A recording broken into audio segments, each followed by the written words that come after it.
మోకాళ్లలో గుజ్జును పెంచి నొప్పిని తగ్గించి సర్జరీని దూరం చేసే freedom walk. Welcome to Suman TV. నేను విజయ్.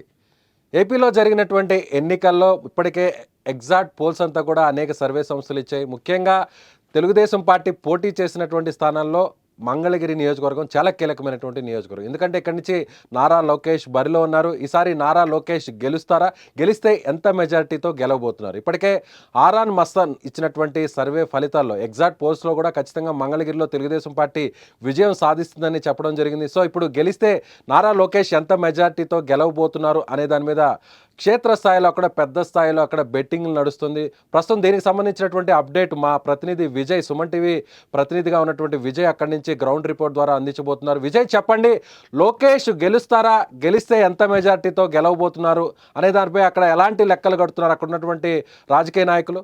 రైట్ విజయ్, చూసినట్లయితే గనక మనకి గత ఎన్నికల్లో చూసినట్లయితే గనక మంగళగిరి నియోజకవర్గంలో దాదాపుగా 85% ఓటింగ్ పూర్తయింది. సో అంటే ఎక్కువ శాతం ప్రజలందరూ కూడా వారి ఓటు హక్కును వినియోగించుకున్నారు. సో దీంట్లో చూసినట్లయితే కనుక ముఖ్యంగా మనకి మహిళల శాతం అనేది ఖచ్చితంగా బాగా చక్కగా మహిళలందరూ కూడాను ఎండని కూడా లెక్క చేయకుండా వచ్చి వారి ఓటు హక్కును వినియోగించుకున్నారు. సో ఇదిలా ఉంటే మంగళగిరి నియోజకవర్గంలో నారా లోకేష్ ఖచ్చితంగా గెలుస్తారు అని చెప్పేసి మనం గత ఎన్నికలైన తర్వాత నుంచి పబ్లిక్ బైట్స్ తీసుకుంటే ఉన్నాం. అదేవిధంగా రాజకీయ నాయకులతో విశ్లేషణ కూడా చేస్తూ వచ్చాము.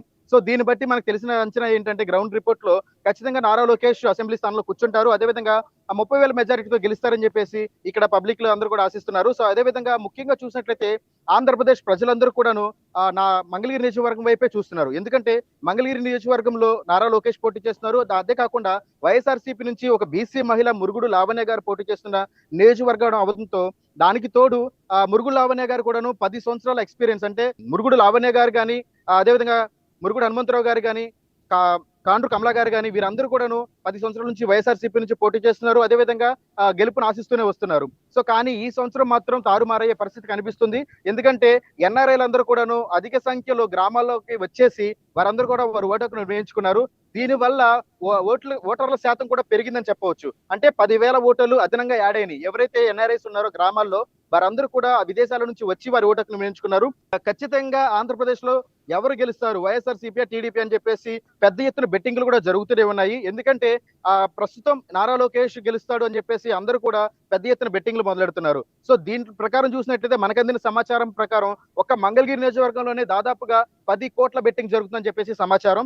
సో దీని నిమిత్తం మన సర్వేలను ఆధారం చేసుకుని కూడా ఎక్కువ శాతం ప్రజలందరూ కూడాను అవగాహన తెచ్చుకుని కనీసం ఇప్పుడైనా ఆ బెట్టింగ్ల నుంచి దూరంగా బయటకు వెళ్లి వారి కుటుంబాన్ని చూసుకోవాలని చెప్పేసి మనం చాలా జాతీయ సర్వే సంస్థలంతా కూడా నిన్న ఇచ్చినటువంటి ఎగ్జిట్ పోల్స్ రిజల్ట్స్ లో కూడా తెలుగుదేశం పార్టీ కూటమికే విజయావకాశాలు ఉన్నట్టుగా ఇచ్చారు. అయితే లోకల్ గా చేసినటువంటి అంటే కొంత క్రెడిబిలిటీ ఉన్నటువంటి ఆరామస్థాన్ సర్వేలో మాత్రం తెలుగుదేశం పార్టీ వెనకంజులో ఉంది. వైసీపీకి సంబంధించి రెండోసారి కూడా ఆ పార్టీ మళ్ళీ అధికారంలోకి రాబోతుంది అనేటువంటి ఫలితాలను ఇచ్చారు. దీన్ని ఎలా చూడాలంటారు? లేదు విజయ్, ఎందుకంటే మనకి గ్రౌండ్ రిపోర్ట్ అనేది చాలా ఇంపార్టెంట్. వాళ్ళందరూ కూడా ఎగ్జామ్షన్ అనమాట అది. సో కానీ మనం గ్రౌండ్ లెవెల్లో అంటే ఎన్నికల ముందు నుంచి కూడాను ఎన్నికల తర్వాత కూడాను మనం ఖచ్చితంగా పబ్లిక్ బైట్స్ తీసుకుంటే ఉన్నాం. ప్రజల్లోకి వెళ్ళి ప్రజల సర్వే మొదలెట్టాం మనం. ఎందుకంటే ప్రతి ఒక్క బయట చూసినట్లయితే కనుక మనం ఖచ్చితంగా అభివృద్ధిని ఆశిస్తున్నారని చెప్పొచ్చు మంగళగిరి ప్రజలందరూ కూడాను.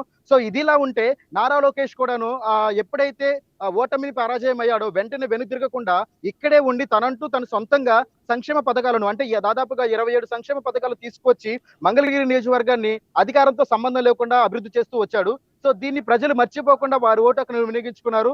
అదే విధంగా నారా లోకేష్ ని ఖచ్చితంగా అసెంబ్లీలో కూర్చోబెట్టాలని చెప్పేసి ప్రజలు భావిస్తున్నారు విజయ్. రైట్, అంటే ఎన్ఆర్ఐలు వచ్చినటువంటి 10,000 మంది ఎన్ఆర్ఐలు అంతా కూడా తెలుగుదేశం పార్టీకి నారా లోకేష్ కి ఓటింగ్ చేశారనేది చాలా స్పష్టంగా అక్కడ అర్థమవుతుంది అనుకోవచ్చా?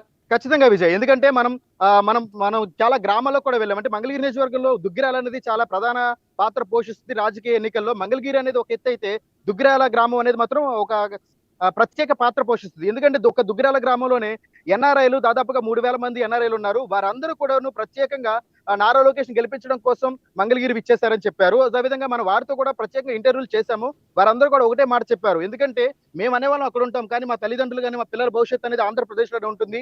మా ఉనికి అనేది ఒక మంగళగిరి నియోజకవర్గంలో ఉంటుంది కాబట్టి దాన్ని కాపాడుకోవాలనుకుంటే ఖచ్చితంగా మనకి నారా లోకేష్ రావాలని చెప్పేసి వారందరూ కూడా ముక్కంఠంతో చెప్పారు. సో ఈ వాళ్ళు చెప్పింది పబ్లిక్ చెప్పిన దాన్ని బట్టే మనం బేస్ చేసుకుని గ్రౌండ్ రిపోర్ట్ అనేది రెడీ చేస్తున్నాం. కాబట్టి ఖచ్చితంగా నారా లోకేష్ అనే వ్యక్తి 30,000 మెజారిటీతో గెలుపొందుతాడని చెప్పేసి మంగళగిరి నియోజకవర్గం చాలా గట్టిగా ప్రజలు చెప్తున్నారు విజయ్. సో దీని ప్రభావం అంటే గత ఎన్నికల్లో చూస్తే నారా లోకేష్ అందరూ కూడా గెలుస్తారని భావించారు. ఎందుకంటే అప్పటికే తెలుగుదేశం పార్టీలో ఆయన కీలక శాఖ మంత్రిగా ఉన్నారు, పార్టీకి సంబంధించినటువంటి ప్రధాన కార్యదర్శిగా కూడా ఆయన వ్యవహరించారు.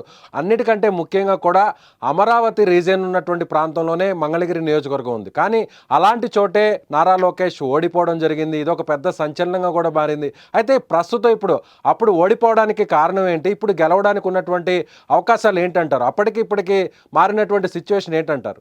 రైట్ విజయ్, మనం అంటే మీరు ఏదైతే అంటున్నారో అది ఖచ్చితంగా అది వాస్తవమే. ఎందుకంటే దాదాపు 10 సంవత్సరాల నుంచి రాజకీయాల్లో ఉన్నప్పుడు ఎందుకు ఓటమిని చవి చూస్తున్నారని చెప్పేసి మీరు అడుగుతున్నారు.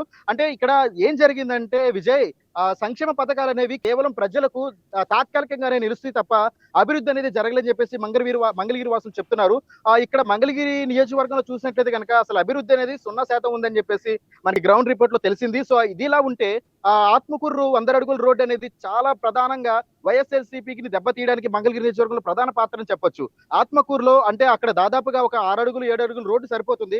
కానీ ఆత్మకూరు అనే ఒక విలేజ్ లో 100 అడుగుల రోడ్డు వేసి రోడ్డుకి ఇరువైపులో ఉన్నటువంటి దాదాపుగా ఒక 200 మంది ప్రజల్ని ఖాళీ చేయించేశారు. తిరిగి మళ్ళీ వారందరికీ కూడా నివాస గృహాలను కూడా ఏర్పాటు చేయకపోవడం ఇది చాలా పెద్ద వారికి బ్యాక్ బౌడ్ అని చెప్పొచ్చు.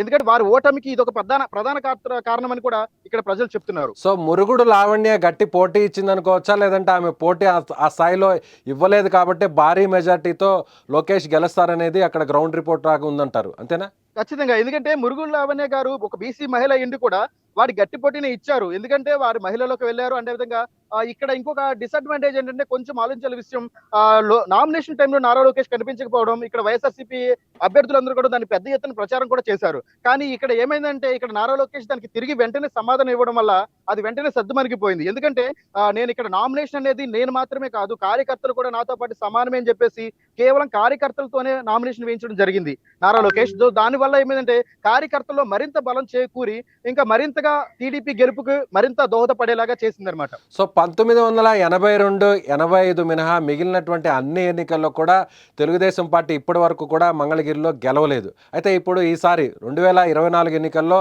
మంగళగిరిలో తెలుగుదేశం పార్టీ బోణీ కొట్టబోతుంది. సో ఒక కంచుకోటగా మారబోతుంది అనుకోవచ్చా మంగళగిరి నియోజకవర్గం ఆ పార్టీకి? ఖచ్చితంగా విజయ్, ఎందుకంటే నారా లోకేష్ అనుకుంటే తలుచుకుంటే ఎక్కడి నుంచైనా పోటీ చేయొచ్చు. ఎందుకంటే అప్పటికే దాదాపుగా 3 శాఖలకు మంత్రిగా పనిచేస్తారు కాబట్టి నారా లోకేష్ గారు చంద్రబాబు గారికి ఖచ్చితంగా అన్నారు, ఎందుకంటే కుప్పంలో పోటీ చేయొచ్చు, ఆయన అనుకుంటే చాలా ఈజీగా గెలవచ్చు. కానీ అయినా సరే మంగళగిరి నియోజకవర్గం అనేది టీడీపీకి చాలా బ్యాక్ డిసడ్వాంటేజ్ అని చెప్పొచ్చు. ఎందుకంటే అసలు టీడీపీ గెలిచిన దాఖలాలు చాలా తక్కువ ఉంటాయి మంగళగిరి నియోజకవర్గంలో. సో అలాంటిది మంగళగిరి నియోజకవర్గాన్ని ఎంచుకుని ఆయన ఓటమి చూసిన తర్వాత కూడా మంగళగిరి నియోజకవర్గాన్ని వదలకుండా ఇక్కడ అభివృద్ధి సంక్షేమాల్ని ఒక పక్కన తీసుకువెళ్తూనే తనంటూ ప్రజల్లో మమేకమయ్యి ప్రజలతో సంక్షేమమయ్యి అదేవిధంగా తన నివాస గృహాన్ని కూడా మంగళగిరికి మార్చుకున్నారు. కాబట్టి ప్రజలందరూ కూడాను ఖచ్చితంగా నారా లోకేష్ కి ఇక్కడ మద్దతు పలుకుతున్నారు.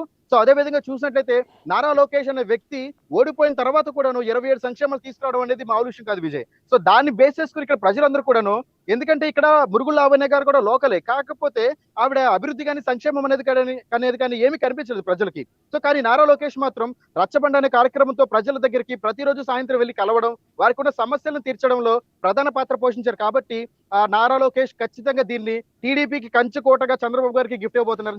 Thank you Vijay, thank you so much. So ఇది విజయ్ అందిస్తున్నటువంటి రిపోర్ట్ ప్రకారం ఖచ్చితంగా తెలుగుదేశం పార్టీ మంగళగిరిలో భారీ ఘన విజయాన్ని సాధించబోతుంది. దాదాపుగా 30,000 పైచిలుకు మెజారిటీతో అక్కడ నారా లోకేష్ గెలవబోతున్నట్టుగా తెలుగుదేశం పార్టీ నాయకులు అంచనా వేస్తున్నారు. నిన్న వచ్చినటువంటి ఎగ్జిట్ పోల్స్ ఫలితాల్లో కూడా తెలుగుదేశం పార్టీ విజయం సాధిస్తుందనేటువంటి అంచనాకు రావడంతో ఇప్పటికీ అక్కడ భారీ స్థాయిలో కూడా బెట్టింగ్ జరుగుతుంది. దాదాపుగా 10 కోట్ల రూపాయల మేర ఖచ్చితంగా తెలుగుదేశం పార్టీ నారా లోకేష్ అక్కడ గెలవబోతున్నట్టుగా పందాలు కాస్తున్నట్టుగా తెలుస్తుంది. Thank you so much. Suman టీవీలో మీ పర్సనల్ అండ్ బిజినెస్ ప్రమోషన్స్ కోసం కింది నెంబర్కి కాంటాక్ట్ చేయండి.